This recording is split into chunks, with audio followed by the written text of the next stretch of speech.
ओम शांति 15/4/2024 प्रातः मुरली। ओम शांति बाप दादा मधुबन। ओम शांति मीठे बाप दादा, मीठे बच्चे, हंजी मीठे बाबा। यह संगम युग उत्तम से उत्तम बनने का युग है। इसमें ही तुम्हें पतित से पावन दुनिया बनानी है। प्रश्न है, अंतिम दर्दनाक सीन को देखने के लिए मजबूती किस आधार पर आएगी? उत्तर, शरीर का भान निकालते जाओ।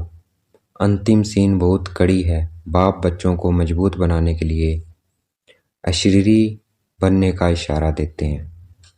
तो अशरीरी बनना है, देखना है अपने को आत्मा, ज्योति बिंदु, सारा ध्यान केंद्रित करना है, अपने आप को परम धाम में देखना है। परम धाम में हम क्या है? अशरीरी हैं।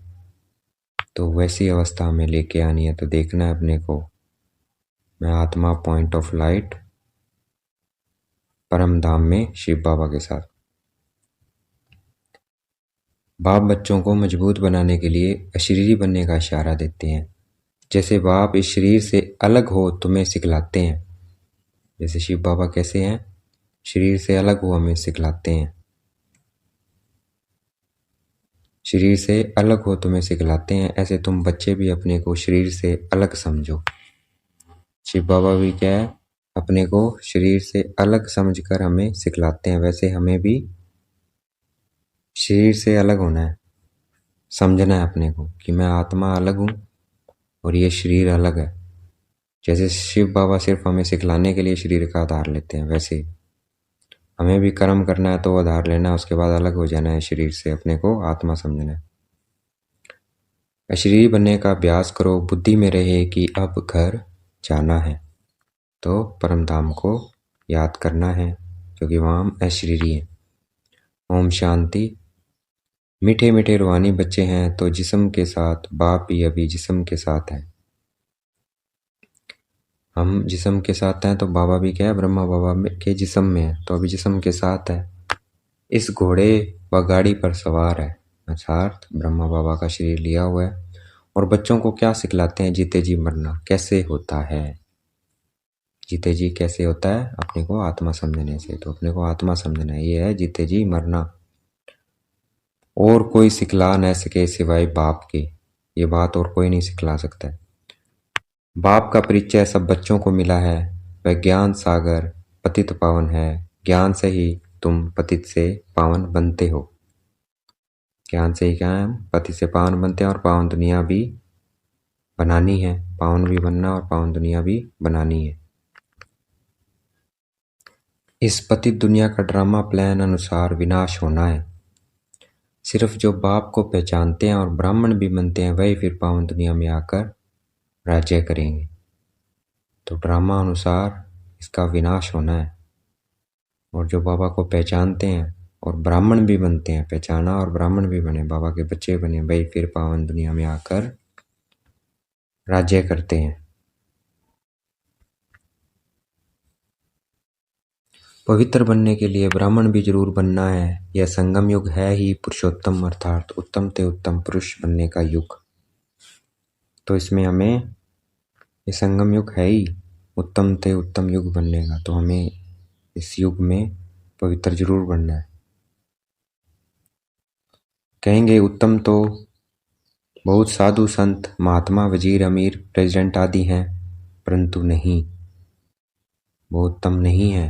परंतु नहीं, यह तो कलयुगी भ्रष्टाचारी दुनिया, पुरानी दुनिया है, पतित दुनिया है। पावन एक भी नहीं है यहाँ, चाहे कितना भी ऊंची पोजीशन पे है, पावन कोई भी नहीं है। क्या है? ये भ्रष्टाचारी दुनिया है और इसमें पावन कोई नहीं है। इसलिए कोई श्रेष्ठ नहीं है इस वक्त, चाहे वो कितनी भी ऊंची पोजीशन पे हो। तो इसलिए पावन बनना है, ब्राह्मण बनना है। अभी तुम संगम युगी बनते हो। वो लोग पतित पावनी पानी को समझते हैं, सिर्फ गंगा नहीं, जो भी नदियां हैं, जहां भी पानी देखते हैं समझते हैं पानी पावन करने वाला है। तो क्या समझते हैं? पानी पावन करने वाला है। यह बुद्धि में बैठा हुआ है, कोई कहाँ जाते हैं। मतलब पानी में स्नान करने जाते हैं, परंतु पानी से तो कोई पावन हो न सके। अगर पानी में स्नान करने से पावन हो जाते फिर तो इस समय सारी सृष्टि पावन होती। अगर पानी में स्नान करने से पावन हो जाते तो इस वक्त क्या होता, सारी सृष्टि पावन होती। इतने सब पावन दुनिया में होने चाहिए तो सारे पावन होती, सृष्टि पावन होती। और इतने सारे पावन दुनिया में होने चाहिए। यह तो पुरानी रस्म चली आती है, सागर में भी सारा किचड़ा आदि जाकर पड़ता है, फिर वह पावन कैसे बनाएंगे। पावन तो बनना है आत्मा को, शरीर को नहीं बनना है। किसको बनना है, आत्मा को बनना है। पावन बनना है आत्मा को, शरीर को नहीं। तो नहाने से कुछ नहीं होगा। आत्मा समझ, शिव बाबा को याद करेंगे तब आत्मा पावन बनेगी। आत्मा जब परमात्मा के साथ कनेक्शन बनाएगी। इसके लिए तो परमपिता चाहिए जो आत्माओं को पावन बनाए। तो तुमको समझाना है, पावन होते ही संगम युग में है, पतित होते हैं कलयुग में। अभी तुम संगम युग पर हो, पतित से पावन होने के लिए पुरुषार्थ कर रहे हो। तुम जानते हो हम शूद्र वर्ण के थे, अब ब्राह्मण वर्ण के बने हैं। शिव बाबा प्रजापिता ब्रह्मा द्वारा बनाते हैं। अब मैं सच्चे सच्चे मुख वंशावली ब्राह्मण, वह है कुख वंशावली ब्राह्मण। हम क्या हैं, सच्चे सच्चे मुख वंशावली ब्राह्मण, वह है कुख वंशावली ब्राह्मण। तो वो क्या है, हम श्रेष्ठ बन रहे हैं, पर वो क्या है, वो विकारों में है तो वो श्रेष्ठ नहीं है ना। वो बनते हैं, पुरुषार्थ करते हैं, हम पुरुषार्थ करते हैं। प्रजापिता तो प्रजा सारी हो गई। प्रजा का पिता है ब्रह्मा, वो तो great great grandfather, great great grandfather हो गया। जरूर वह था, फिर कहाँ गया। पुनर्जन्म तो लेते हैं, यह तो बच्चों को बताया है। ब्रह्मा भी पुनर्जन्म लेते हैं। ब्रह्मा और सरस्वती माँ और बाप, वही फिर महाराजा महारानी लक्ष्मी नारायण बनते हैं। ब्रह्मा सरस्वती ही माँ और बाप हैं, वही फिर क्या बनते हैं, महाराजा महारानी लक्ष्मी नारायण बनते हैं। जिसको विष्णु कहा जाता है, लक्ष्मी नारायण को क्या कहा जाता है, विष्णु।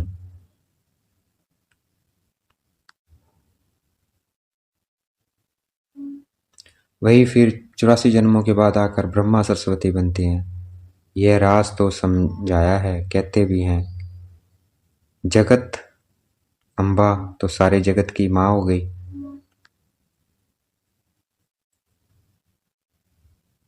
लौकिक माँ तो हर एक की अपने अपने घर में बैठी है, परंतु जगत अम्बा को कोई जानते ही नहीं है।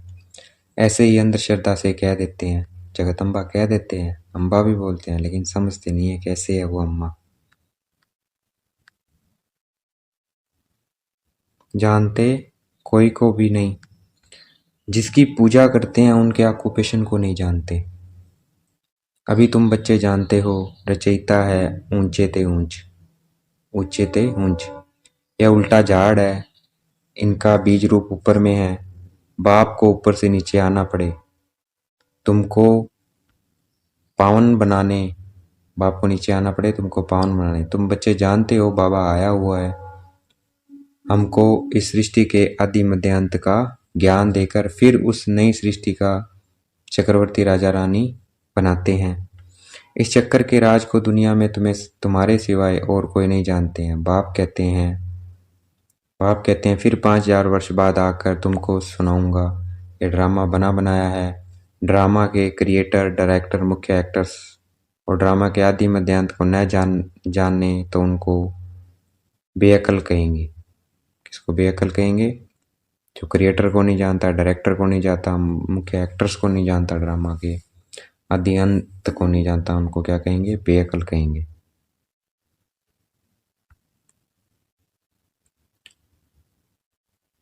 बाप कहते हैं 5000 वर्ष पहले भी हमने तुमको समझाया था, तुमको अपना परिचय दिया था, जैसे अब दे रहे हैं। तुमको पवित्र भी बनाया था, जैसे अब बना रहा हूं। अपने को आत्मा समझ, बाप को याद करो। वही सर्वशक्तिवान पतित पावन है, गायन भी है, अंतकाल जो फलाना सिमरे। तो अंत काल में जो सिमरेंगे वो वहीं पहुंच जाएंगे। तो इसलिए किसको याद करना है? बाबा को करना है। मैं आत्मा बिंदी देखना है, बाबा बिंदी। बाबा पढ़ा रहा है, ब्रह्मा मुख से हमें सुना रहा है मुरली। अपने को आत्मा समझ के मुरली को सुनना है। फलाना सिमर वल वल अर्थात घड़ी घड़ी ऐसी योनि में जाएं अब इस समय तुम जन्म तो लेते हो परंतु सूकर कूकर कुत्ते बिल्ली नहीं बनते हो। पापा कहते तुम जन्म तो लेते हो लेकिन सुअर कुकर कुत्ते बिल्ली नहीं बनते हो। मनुष्य मनुष्य योनि में रहता है, जानवरों की योनि में नहीं जाता है। अभी वेद का बाप आया हुआ है, कहते हैं मैं तुम सभी आत्माओं का बाप हूँ। यह सब काम चिता पर बैठ काले हो गए हैं, इन्हों को फिर ज्ञान चिता पर चढ़ाना है। तुम अब ज्ञान चिता पर चढ़े हो, ज्ञान चिता पर चढ़ फिर विकारों में जा न सके। तो विकारों में नहीं जाना है। बाबा का प्रतिज्ञा करते हैं, प्रतिज्ञा की है हमने भगवान से। भगवान रक्षा, एक्चुअल में रक्षाबंधन बनानी है, यही है रक्षाबंधन का त्यौहार, पवित्रता की प्रतिज्ञा करना। तो हमें रक्षाबंधन मनाना है त्यौहार, प्रैक्टिकल में प्रतिज्ञा करते हैं हम पवित्र रहेंगे। बाबा कोई वैराग्य नहीं बंधवाते हैं, यह तो भक्ति मार्ग का रिवाज चला आता है। हमें तो प्रतिज्ञा करनी है, कोई राखी नहीं बांधनी है। मतलब उसको अपनी प्रैक्टिकल लाइफ में लेके आना है। सिर्फ राखी बांधने से क्या होता है? कोई कुछ नहीं होता, कोई पवित्र नहीं रहता। तो प्रतिज्ञा करनी है बाबा से कि हम पवित्र रहेंगे। यह तो भक्ति मार्ग का रिवाज चला आता है, वास्तव में यह इस समय की बात है। तुम समझते हो पवित्र बने बगैर पावन दुनिया का मालिक कैसे बनेंगे। फिर भी पक्का कराने के लिए बच्चों से प्रतिज्ञा कराई जाती है। बाबा प्रतिज्ञा कराता है हमें अगर मालिक बनना है। कोई ब्लड से लिख कर देते हैं, कोई कैसे लिखते हैं, बाबा आप आए हैं, हम आपसे वर्षा जरूर लेंगे। निराकार साकार में आते हैं ना, निराकार साकार में आए। देखो ब्रह्मा बाबा का शरीर लिया और खुद का शरीर नहीं है, तो निराकार साकार में आते हैं। जैसे बाप परम धाम से उतरते हैं वैसे तुम आत्माएं भी उतरती हो। हम जैसे बाबा आता है वैसे हम भी आकर ये शरीर लेते हैं, लेकिन हम जन्म मरण में आते हैं, बाबा जन्म मरण में नहीं आते। वैसे तुम आत्मा भी उतरती हो, ऊपर से नीचे आती हो पाठ बजाने। यह तुम समझते हो यह सुख और दुख का खेल है। ये क्या है? सुख और दुख का खेल है, तो इसको समझना है। अब इसको समझ जाएंगे तो कोई दुख नहीं होगा, क्यों पता लग जाएगा ड्रामा है, खेल चल रहा है। आधा कल्प सुख है, आधा कल्प दुख है। आधा कल्प सुख है, आधा कल्प दुख है, ये खेल है। बाप समझते हैं 3/4 से भी तुम जास्ती सुख भोगते हो।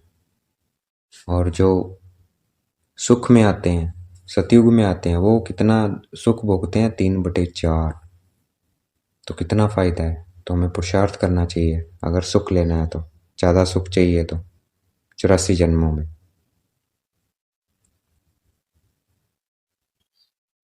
बाप समझते हैं 3/4 से भी तुम जास्ती सुख भोगते हो। आधा कल्प के बाद भी तुम धनवान थे, कितने बड़े मंदिर आदि बनवाते हैं, कितने धनवान होते हैं हम। मंदिर वगैरह हमने ही बनवाए हैं। दुख तो पीछे होता है जब बिल्कुल तमो प्रधान भक्ति बन जाती है। जब बिल्कुल तमो प्रधान हो जाते हैं, लास्ट में आकर हमें दुख होगा थोड़ा बहुत।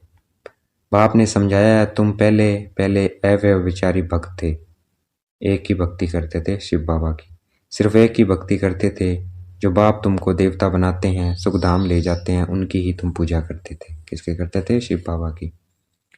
फिर बाद में व्यभिचारी भक्ति शुरू होती है, एक से ज़्यादा फिर अपने स्वरूप की पूजा करनी शुरू कर देते हैं, जो हम देवी देवता थे। फिर बाद में व्यभिचारी भक्ति शुरू होती है, पहले एक की पूजा फिर देवताओं की पूजा करते थे। अभी तो 5 भूतों के बने हुए शरीर की पूजा करते हैं। अभी क्या सबकी 5 भूतों से बने हुए शरीर की पूजा करने लगे हैं। चैतन्य की भी तो जड़ की भी, चैतन्य में भी कोई होगा मनुष्य, उसकी पूजा करेंगे। 5 तत्वों के बने हुए शरीर को देवताओं से भी उच्च समझते हैं। देवताओं को तो सिर्फ ब्राह्मण हाथ लगाते हैं, देवताओं को मंदिर में सिर्फ ब्राह्मण हाथ लगाते हैं। तुम्हारे तो ढेर के ढेर गुरु लोग हैं, यह बाप बैठ बताते हैं। यह भी कहते हैं हमने भी, दादा कहते हैं हमने भी सब कुछ किया, गुरु वगैरह सब कुछ की, भक्ति की इतनी ब्रह्मा बाबा ने भी। भिन्न भिन्न हठयोग आदि, कान नाक मोड़ना आदि सब कुछ किया ब्रह्मा बाबा ने। आखिर इन सब कुछ छोड़ देना पड़े। जब भगवान मिल गया तो इनकी जरूरत नहीं रहती है। वह धंधा करे या यह धंधा करे, सुस्ती आती रहती थी, तंग हो जाता था। सुस्ती आती रहती थी, तंग हो जाता था। प्राणायाम आदि सीखने में बड़ी तकलीफ होती है, तकलीफ होती है। आधा कल्प भक्ति मार्ग में थे, अभी मालूम पड़ता है। बाप बिल्कुल एक्यूरेट बताते हैं। वह कहते हैं भक्ति परंपरा से चली आती है। अब सतयुग में भक्ति कहाँ से आई? वो तो कह देते हैं भक्ति परंपरा से, लेकिन सतयुग में तो भक्ति की जरूरत नहीं होती। भक्ति तब करते हैं जब दुख होता है। मनुष्य बिल्कुल समझते नहीं है, मूड बुद्धि है ना, समझ में नहीं है। सतयुग में तो ऐसे नहीं कहेंगे। बाप कहते हैं मैं हर 5,000 वर्ष बाद आता हूँ, शरीर भी उनका लेता हूँ जो अपने जन्मों को नहीं जानते हैं। यही नंबर 1 जो सुंदर था वही अब शाम बन गया है। आत्मा भिन्न भिन्न शरीर धारण करती है। तो बाप कहते हैं जिसमें मैं प्रवेश करता हूँ उसमें अभी बैठा हूँ, क्या सिखलाने जीते जी मरना। इस दुनिया से तो मरना है ना, अभी तुमको पवित्र होकर मरना है। मेरा पार्ट ही पावन बनाने का है। तुम भारतवासी बुलाते ही हो हे पतित पावन, और कोई ऐसे नहीं कहते हैं। हे लिबरेटर, दुख की दुनिया से छुड़ाने के लिए आओ। सब मुक्ति धाम में जाने के लिए ही मेहनत करते हैं। तुम बच्चे फिर पुरुषार्थ करते हो सुखधाम के लिए। वह है प्रवृत्ति मार्ग वालों के लिए। तुम जानते हो हम प्रवृत्ति मार्ग वाले पवित्र थे, फिर अपवित्र बने। प्रवृत्ति मार्ग वालों का काम निवृत्ति मार्ग वाले कर न सके। काम निवृत्ति वाले कर न सके। यज्ञ तप दान आदि सब प्रवृत्ति मार्ग वाले करते हैं। तुम अभी फील करते हो कि अभी हम सबको जानते हैं। शिव बाबा हम सबको घर बैठे पढ़ा रहे हैं। बेहद का बाप बेहद का सुख देने वाला है। उनसे तुम बहुत समय के बाद मिलते हो तो प्रेम के आंसू आते हैं। बाबा कहने से ही रोमांच खड़े हो जाते हैं। ओहो बाबा आया है हम बच्चों की सर्विस में। बाबा हमको इस पढ़ाई से गुलगुल बनाकर ले जाते हैं। इस गंदी छीछी दुनिया से हमको ले जाएंगे अपने साथ। भक्ति मार्ग में तुम्हारी आत्मा कहती थी बाबा आप आएंगे तो हम बारी जाएंगे। हम आपके ही बनेंगे, दूसरा कोई नहीं। नंबरवार तो है ही, सबका अपना अपना पार्ट है। कोई तो बाप को बहुत प्यार करते हैं जो स्वर्ग का वर्षा देते हैं। सतयुग में रोने का नाम नहीं होता है। यहाँ तो कितना रोते हैं। जब स्वर्ग में गया तो फिर रोना क्यों चाहिए? और ही बाजा बजना चाहिए। वहाँ तो बाजा बजाते हैं, खुशी से शरीर छोड़ देते हैं। स्वर्ग में क्या है? खुशी से शरीर छोड़ते हैं। यह रस्म भी शुरू यहाँ से होती है। यहाँ तुम कहेंगे हमको अपने घर जाना है। वहाँ से समझते हो पुनर्जन्म लेना है, तो बाप सब बातें समझा देते हैं। भ्रमरी का मिसाल भी तुम्हारा है। तुम ब्राह्मणिया हो, विष्टा के कीड़े को तुम भू भू करती हो। तुमको तो बाप कहते हैं इस शरीर को भी छोड़ देना है, जीते जी मरना है। बाप कहते हैं अपने को आत्मा समझो। तो अपने को आत्मा समझना है, देखना है अपने को ज्योति बिंदु आत्मा, point of light between the forehead. जितना अपने को आत्मा देखेंगे उतना शांति का अनुभव करेंगे। अशरीरी का भी अभ्यास करना है, देखना है अपने को परम धाम में। बाप कहते हैं अपने को आत्मा समझो, अब हमको वापस जाना है। अपने को आत्मा समझ बाप को याद करना है, देह को भूल जाओ। बाप तो बहुत मीठा है, कहते हैं मैं तुम बच्चों को विश्व का मालिक बनाने आया हूँ। अब शांति धाम और सुख धाम को याद करो। अल्फ और बे, यह है दुख धाम, यह है दुख धाम। शांति धाम हम आत्माओं का घर है। हमने पाठ बजाया, अब हमें घर जाना है। वहाँ यह चीची शरीर नहीं, रहता है। कहाँ? शांति धाम में सिर्फ आत्मा होती है। अभी तो यह बिल्कुल ही जर्जरीभूत शरीर हो गया है। जर्जरी कितनी बीमारियां आदि लगती है अब इसको। अब हमको बाप सम्मुख बैठ सिखलाते हैं इशारे में, मैं भी आत्मा हूँ, तुम भी आत्मा हो। मैं शरीर से अलग होकर तुमको भी वही सिखलाता हूँ। तुम भी अपने को शरीर से अलग समझो। देखना है मैं आत्मा शरीर से अलग हूँ, मैं आत्मा अलग और ये शरीर अलग। महसूस करना है 1 सेकंड। देखना है अपने को आत्मा और शरीर को अलग। अभी घर जाना है, यहाँ तो रहने का अभी नहीं है, यह भी जानते हो। अभी विनाश होना है, भारत में रक्त की नदियाँ बहेगी। देखो कितना खून खराबा होगा भारत में, तो इसलिए हमें ज़्यादा से ज़्यादा अपने को आत्मा समझना है, बाबा से कनेक्ट रहना है ताकि हमारे ऊपर कोई इफेक्ट ना आए। भारत में रक्त की नदियाँ बहेंगी, फिर भारत में ही दूध की नदियाँ बहेंगी। यहाँ सब धर्म वाले इकट्ठे हैं, सब आपस में लड़ मरेंगे। यह पिछाड़ी का मौत है। पाकिस्तान में क्या क्या होता था, बड़ी कड़ी सीन थी, कोई देख तो बेहोश हो जाए। अभी बाबा तुमको मजबूत बनाते हैं, शरीर का भान भी निकाल देते हैं।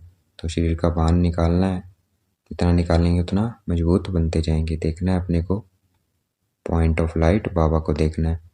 बाबा ने देखा बच्चे याद में नहीं रहते हैं, बहुत कमज़ोर हैं, इसलिए सर्विस भी नहीं बढ़ती है।